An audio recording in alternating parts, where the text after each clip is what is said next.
সকলে মিলে পরিশ্রম করেছি, অক্লান্ত পরিশ্রম করেছি। আমাদের সিট আমরা 12টা পেয়েছি। সংখ্যা তত্ত্বের বিচারে দেখতে গেলে 18টি আমাদের সিট ছিল, সেখান থেকে হয়তো আমরা 12টাতে পৌঁছে গেছি, কিছুটা পিছিয়ে গেছি।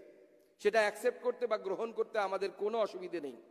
কিন্তু আমার যেটা মনে হয় যে গণতন্ত্রে এটা ঠিকই যে জয় পরাজয় ঠিক হয় ভোটের মধ্য দিয়ে, এটা 100 ভাগ ঠিক।